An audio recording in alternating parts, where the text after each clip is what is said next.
I'm Jeff Philbin. Today, finally, our long national nightmare is over. We have an answer to the two questions plaguing the nation. What's for dinner and where's the beef? It's right here in this dish that we'll be showing you how to make. A top chef shares his restaurant recipe for Casarecce, braised beef cheeks, a delicious sauce, and perfectly cooked pasta.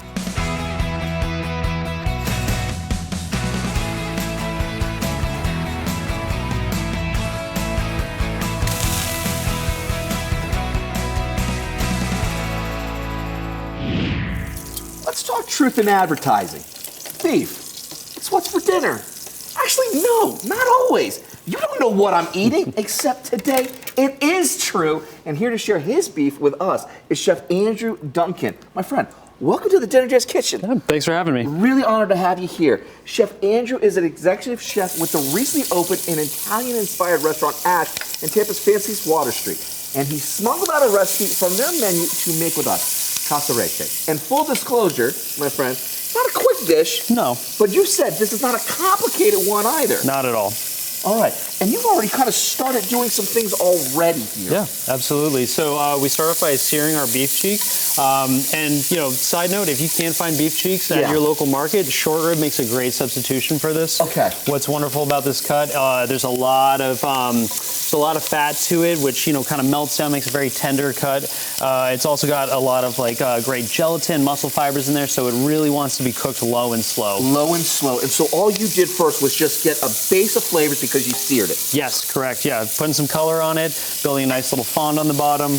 Now we're adding our aromatic vegetables in. We've got garlic, we've got onions, celery, some carrots in there. Nothing out of the ordinary, you know, just something to build a little bit of flavor, pick up some color. Mm-hmm. If you'd like a little Casarecce e su casa, or since we know each other already, to casa, grab Chef Andrew's recipe at our website, dinnerdeas.com. It's got everything you need to know ready to print. You can even find us right with your phone right now by scanning the QR code in the corner of the screen.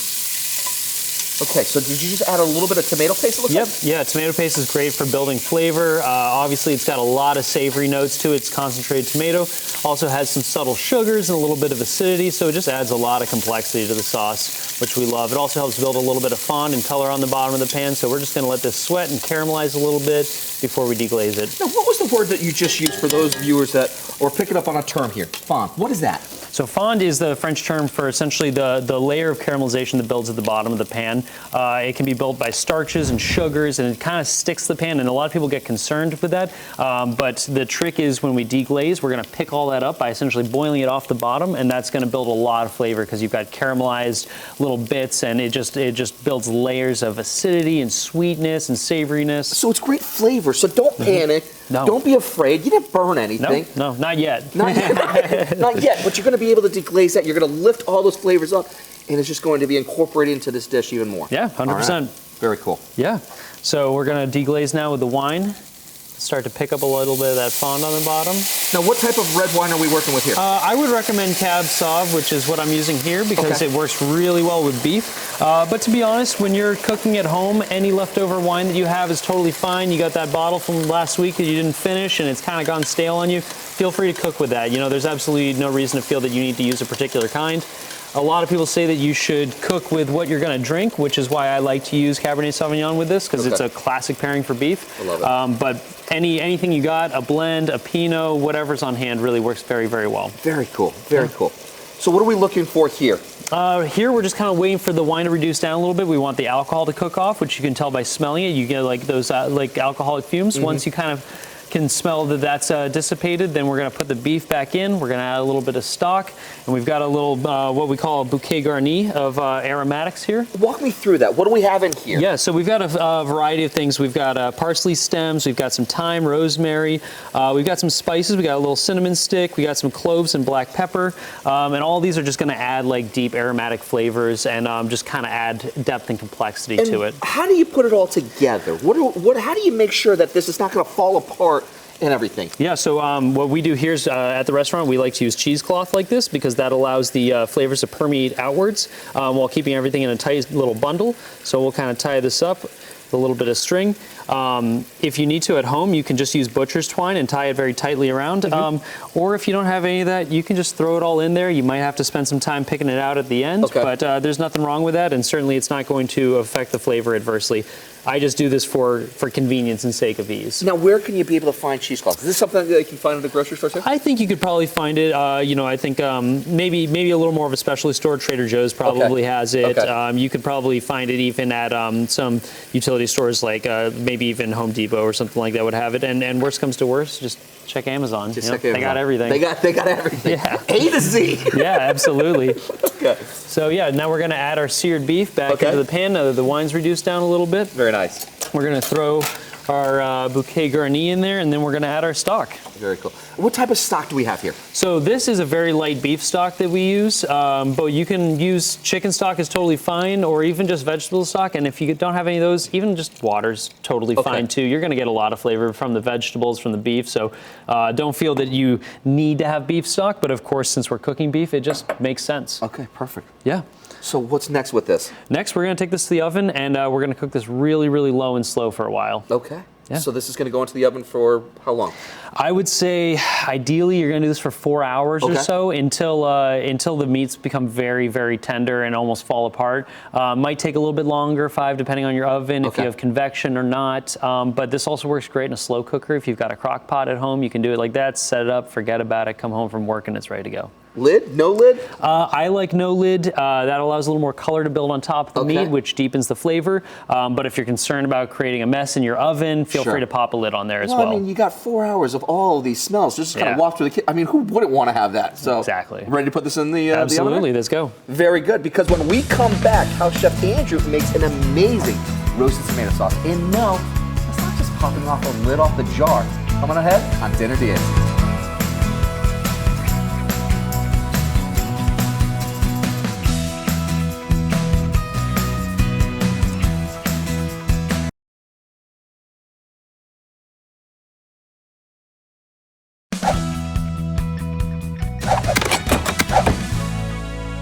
Welcome back to Dinner DeeAs, and I've got a beef with you. Actually, no, but we do have beef for you, and it's the base of our idea for dinner for you. Thanks to Chef Andrew Duncan from Restaurant Ash in Tampa, he's making a meal direct from their menu, Casarecce, braised beef and a fresh tomato sauce with pasta.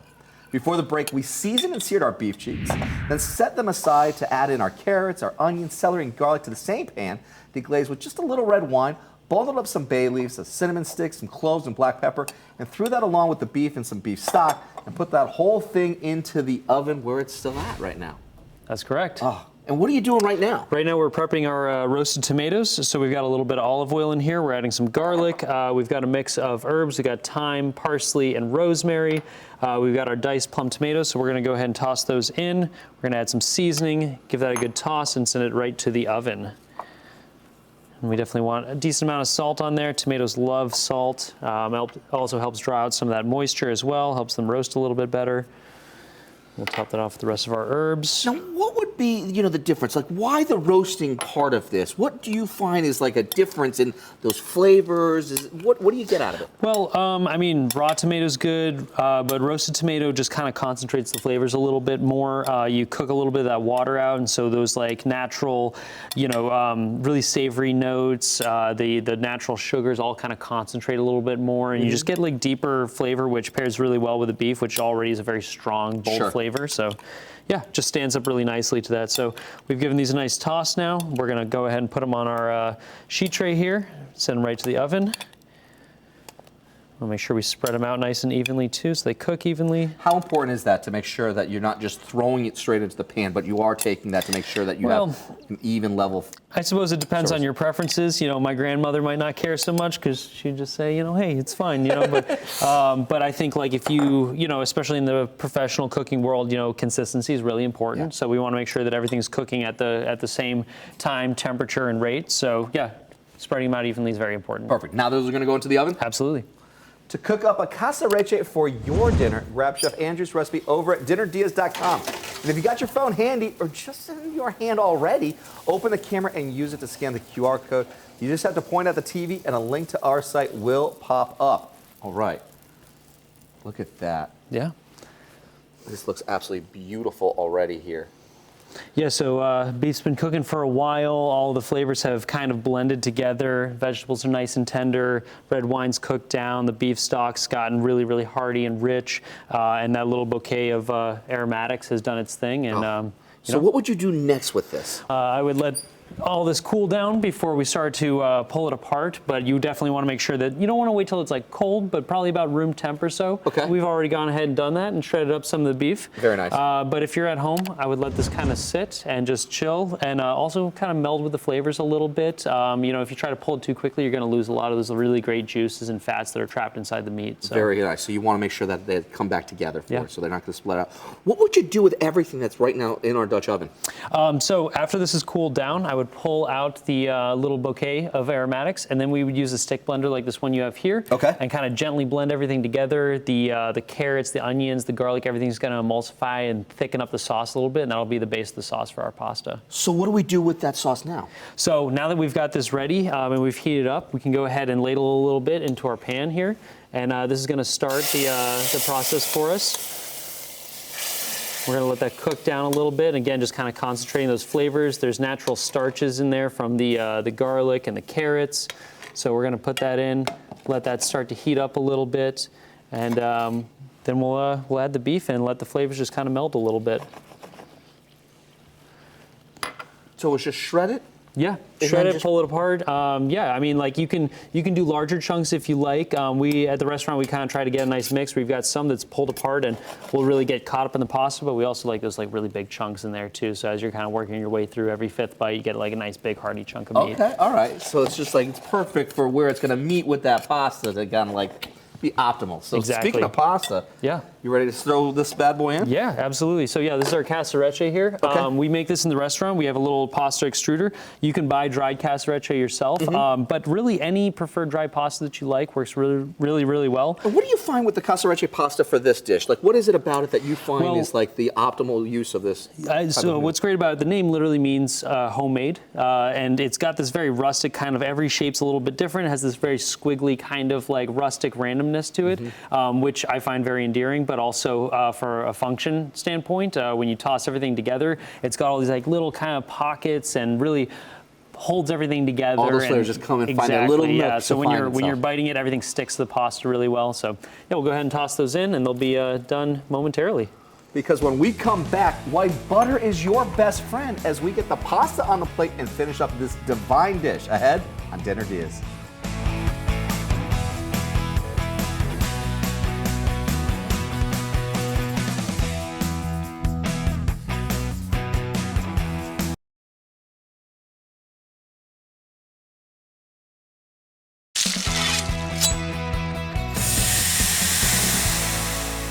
Welcome back to Dinner DeeAs. We're cooking today with Chef Andrew Duncan. He's the executive chef with Tampa restaurant Ash and is sharing the recipe for one of their fan favorite dishes, Casarecce, a beef-based pasta dish. Before the break, we started our tomatoes, tossing them with garlic, rosemary, thyme, parsley, salt, and pepper. We got them in the oven and then saw how to get our cooked beef from the oven into the sauce. Cooking down our blended liquids, adding in shredded cooked beef, and letting it all cook through. And man, you give it a little stir right there for it. Yeah, so everything's concentrated now. The liquids have cooked down. The beef's really melded with it. Everything's coalesced, and yeah, it's like intensely flavorful. I love it. And we started the pasta just a little bit before. Yeah. You think that these are ready to go? I would say so. They're nice. They're floating. They kind of plumped up a little bit. So we're going to go ahead and start pulling these guys out of here and toss them right into our sauce. Actually, got to just reach past in here. And yeah, very important to always get like a little bit of the pasta water in there as well. The starch that's in there helps to thicken the sauce a little bit, so we definitely want to get a little bit of that in there as well. That's definitely a little trick that I think a lot of home cooks aren't really well versed in, but you know, it helps the sauce to emulsify and thicken up a little bit, which is gives it that nice glossiness. Absolutely. You know what I sometimes I'll do a measured cup by the side, so if I'm going to be doing like a big pot, I'm literally taking a cup worth, put into the sides, because once you throw it down the drain, you're never going to get that again. Nope, very important not to throw that out.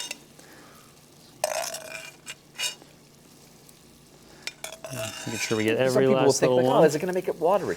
No. No. Well, I mean, watery at first, yeah, but like you cook that Once you water cook out it of there, though, yeah. You've got all that beautiful. And I think what's really important too is as you cook these things together, the pasta's releasing starch. Yeah. It's starting to absorb the sauce. Everything just kind of melds together really nicely. So we got that off of there. We're gonna go ahead and start stirring these together. And yeah, it's gonna dilute the sauce a little bit. But as it comes together, it's going to like re-emulsify and thicken up a little bit. That's the beauty of having that flour in there, and fresh made pasta helps a lot with that too. Cooks really quickly and releases a lot of starch. How fun is it for you to make fresh pasta? Like, Oh, it's a blast. Isn't it like just a calming, therapeutic kind of just bringing everything together? That's a great way to put it. Yeah. It's very soothing. I think a lot of things in the restaurant world are really fast-paced and like controlled chaos, and so when you get to slow down and do something like that, especially something that's very traditional and people have been making that for like a long time, it feels like you're kind of connecting with something that's bigger than yourself too, and also it's a good excuse not to talk to anybody for a few minutes. You just get into your zone. You just get into your zone. I love it. Yeah. All right. So I'm going to go ahead and grab the tomatoes now. Awesome. Let's go for it. We'll add those in. To have this for your dinner, all you need is a little patience, a few ingredients, and the recipe, which you can grab at our website, dinnerdeas.com. Just scan the QR code to find us on your phone right now. Wow, those look great. Yeah. So yeah, not like cooked down too heavily, but you can see they've kind of wrinkled up a little bit. They've gotten really, really flavorful. A lot of that liquid's kind of cooked off, and now we're gonna add those in. That's kind of our second act to this pasta here. Beef and tomatoes, that's a great combination. Both really strong on umami, savory notes. And so we're gonna finish this with a little bit of butter here. Really, I mean, like I call it a little bit of butter. Somebody might gasp at how much that is, but yeah, because like I was gonna ask you, like, well, define little right there, man. Like, that's going all in right there. We cook for joy, right? We cook for joy. Yeah. That's right. Yeah. So yeah, we're gonna let that kind of stir in, melt a little bit, and that's gonna kind of help emulsify the sauce and give it that nice glossiness too. Really important to add the butter at the end too. Now that we got that ready, it's time to plate. I love it. Yeah. Of course, this could you could easily share this with 2 people, or if no one's looking, you could eat all just for yourself for that really too. big ball right there. Yeah. Who's counting, right? Yeah, we'll put a little bit in there, save some for anybody else who might want some. Okay. We're going to finish this off with a little bit of hazelnuts, which is a nice kind of textural note to it. Ooh, I like that idea. Yeah, really works with the kind of like the buttery notes in there, and adds a nice little like pleasant crunch to it, which kind of like breaks up all those soft textures. Finally, we're going to hit it with a little bit of ricotta salata. Now, what type of, what is that? What is ricotta salata? So ricotta salata, as the name implies, is a kind of ricotta cheese, very similar to what people find, it's usually soft and spreadable. The difference with the salata is that it's been salted and then pressed, so a lot of the moistures come out of it, and it becomes this nice kind of like grateable pasta. Cheese, I should say. It's great on salads. It's great on pasta. It's great just to snack on too.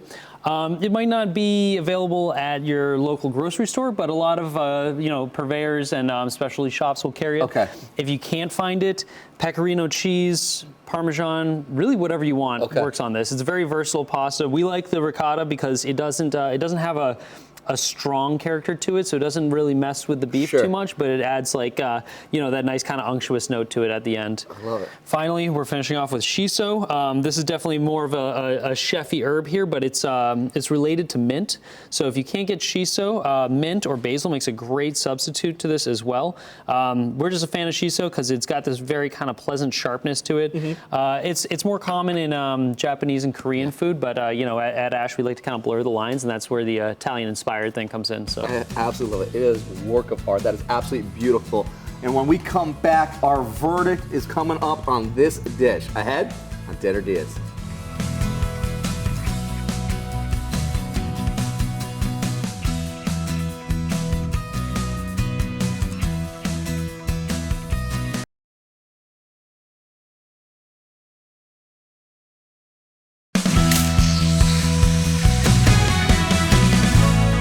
Welcome back to Dinner Diaz. We're getting cheeky in the kitchen today, making beef cheeks into a dish called Casarecce. With Chef Andrew Duncan from Tampa restaurant Ash, we braised and shredded beef, made it into a sauce with the liquids, adding in some roasted tomatoes, butter, cheese, and of course, pasta that you made at the restaurant, but at home, anyone can use the pasta of their liking. Yeah, absolutely. There's a lot of great high quality dried pastas out there, and by no means do you need to like produce it yourself. Okay, you ready to dig in? Yeah, absolutely.